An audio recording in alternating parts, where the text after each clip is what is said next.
जनाब इन्हें बुलाया ही नहीं। जिस दिन इन्हें खाने पे बुलाया आप था, सांसद हैं श्रीनगर से, मैं यहाँ का एमपी हूँ, किसी मीटिंग में नहीं बुलाया। यही तो मैं कहता हूँ, इनको शक की बीमारी ने मार डाला है। जब तक इनके दिलों से शक नहीं जाएगा तब तक कभी यहाँ अमन नहीं आएगा। इनको मुसलमान पे एतबार करना चाहिए। यहाँ का मुसलमान, जब कोई हिंदुस्तान की आवाज़ नहीं निकालता था, यहाँ का मुसलमान हिंदुस्तान की आवाज़ करता था। 370 के बाद की स्थितियां क्या हैं यहाँ पर? आप एक साल फारूक अब्दुल्ला इसके बारे में कहेंगे तो कहेंगे फारूक अब्दुल्ला टेररिस्ट है, पाकिस्तानी है, ये है, वो है। बेहतर है आप लोगों से पूछें, जम्मू के लोगों से पूछें। आपको सबसे बड़ा फायदा वहाँ क्या था? जो चिल्लाते थे जोर से डोगरा देश, डोगरा देश, डोगरा देश, और कहते थे जम्मू जम्मू जम्मू, कहाँ गए वो? आज जम्मू का हाल देखिए। क्या वहाँ के बच्चे नौकरी में लगते हैं? क्या वहाँ की जो जहाँ तक कि रेत है उसका कॉन्ट्रैक्ट भी बाहर वालों को? वहाँ पे जो शराब बिकती है वो भी बाहर वालों को? जो बेचारे वहाँ के गरीब शराब की दुकान चलाते थे, उनका घर चलता था, 4 आदमी उनके घर के लगते थे वहाँ। क्या हुआ? आज जम्मू के आदमी से पूछिए, उनकी ज़मीनें जा रही हैं। हाँ, कश्मीर को तो छोड़ दीजिए, यहाँ तो डरते हैं आने से। आपको क्या लगता है किसने मिला? महाराजा कश्मीर ने किस लिए 1927 में ये कानून लाया था? किस लिए? कि डोगरा कल्चर बच सके, कि पंजाबी ना उसको खा जाए। है या नहीं है? इसलिए कि वो बच सके, उसका तशख़्ख़ुस बच सके, वो जिंदा रह सके। लेकिन सर, दावा ये किया जा रहा है गवर्नमेंट की तरफ से कि देखो 370 से पहले यहाँ पत्थरबाजी होती थी, प्रोटेस्ट होते थे, अब नहीं होते हैं। बिल्कुल। उस वक्त कितनी फौज थी, कितने सिपाही थे? आज हर गली में सिपाही है, और 303 लेकर नहीं, कल्याण स्क्वाड लेकर, सबसे बेहतरीन बंदूकें लेकर। हमारी मस्जिद को बंद कर दिया गया, जामा मस्जिद को, नमाज पढ़ने के लिए। बताइए, तो यहाँ अमन है? G20 की मीटिंग हुई, रास्ते बंद कर दिए गए। जहाँ से उनको जाना था वहाँ से कोई जा नहीं सकता था, किसी से मिलने नहीं दिया उन्हें। जहाँ इन्हें जाना था वहाँ से कुत्ते उठा के ले गए। और ये हाल देखिए कि ये कुछ ही दिन पहले एक बच्चे को, 10 साल का बच्चा, आप देखेंगे आपको रोना आएगा। उसकी 7 साल का बच्चा था जिसको, उसके पीछे वो कुत्ते दौड़े जी, और उसको नाली में गिरना पड़ा। उसको कितना उन्हें नोचा वो अल्लाह जाने। ले गए उसको अस्पताल में, 10 दिन उसको वेंटिलेटर पर रखा, कल मर गया। कहाँ यहाँ की हुकूमत? क्या सिर्फ वो कुत्ते G20 के लिए निकालने थे? क्यों नहीं उठा के बाकियों को ले जाते? कहाँ है वो म्यूनसिपैलिटी का कमिश्नर? कहाँ है वो जो अपने आप को कहता है कि बड़ा ज़बरदस्त यहाँ पे मेयर हूँ? क्या कर रहा है? सर, अब जो आपका आप चेयरमैन भी हैं, सब कुछ ठीक है। क्या ठीक है? सड़कें बनाई, आप सड़कों में देखिए कि फुटपाथ कितना बड़ा है और सड़क कितनी छोटी है। और ये देखिए गाड़ियाँ कितनी हैं। आप भी यहाँ आए होंगे जी, देखा आपने कितना ट्रैफिक कंजेशन हो जाता है। हाँ, ट्रैफिक डल लेक पे तो बहुत ही ज़्यादा मैं था। आपसे कह रहा हूँ, हर जगह आप शहर में जाइए, चलना मुश्किल होता है। तो फिर इन्हें अचीव क्या किया? ये कहते हैं ना, बंदूकें नहीं चल रही हैं, गोलियां नहीं चल रही हैं। क्या आतंकवाद बंद हो गया? ये तो कह रहे थे ना 370 जब से ख़त्म हुआ, आतंकवाद ख़त्म हुआ। राजौरी में क्या हुआ? पुंछ में क्या हुआ?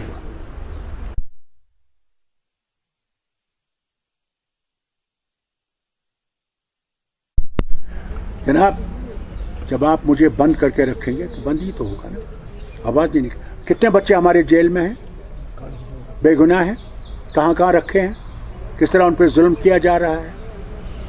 आपको क्या लगता है, आपको क्यों 370 एबॉलिशन के बाद आपको 1 साल के लिए उन्होंने एक हाउस अरेस्ट कर लिया? उसमें क्या? और कमाल ये देखिए, और पार्लियामेंट के अंदर होम मिनिस्टर साहब फरमाते हैं फारूक अब्दुल्ला आजाद है, जबकि मुझे बंद कर रखा है। बताइए, होम मिनिस्टर झूठ बोले, पार्लियामेंट में झूठ बोले। आप 1 साल के बाद पार्लियामेंट में आए थे। मुझे अफसोस है इस बात का कि जनाब, अगर इन्हें सचमुच यहाँ की हालत ठीक करनी है इस रियासत की, तो इन्होंने लोगों को कॉन्फिडेंस में लेना है, लोगों के दिलों को जीतने की कोशिश करनी है। लोगों के दिलों को आप ताकत से जीत नहीं सकते, क्या तरीका आप है? बंदूक से नहीं जीत सकते। लोगों को सुनिए, पार्लियामेंट आप इलेक्शन कराइए कि असेंबली आए, एमएलए अपना अपने इलाके का काम कर सके, सच्चाई बोल सके। अगले वर्ष पार्लियामेंट के चुनाव हैं, उसमें क्या लगता है कि जैसे सभी विपक्ष जो है एकजुट होकर भाजपा के खिलाफ चुनाव लड़ रहा है, क्या आप भी उन्हीं के देखिए, जहां पार्ट तक होंगे? अगले साल का चुनाव जो है वो वक्त बताएगा क्या होगा। पार्टीज कोशिश कर रही हैं इकट्ठे हों, खुदा करे कि इकट्ठे हों, वक्त बताएगा। आप यहाँ मेरे पास कोई तिलिस्मी चिराग नहीं है। जो पीपल अलायंस, ये जो जहां तक हम लोग डिक्लेरेशन- सवाल है, हम लोग तो ऑपोजिशन के साथ हैं, इसमें तो कोई दो राय नहीं है। हम तो ऑपोजिशन के साथ हर चुनाव जगह एक साथ गए। अभी मैं कर्नाटका गया था ऑपोजिशन के, जब उन्होंने इलेक्शन जो हल्फ उठाया, कैंपेनिंग में। जब उठाया, अच्छा, हम लोग हर जगह उनके साथ खड़े हैं, पार्लियामेंट में उनके साथ खड़े हैं।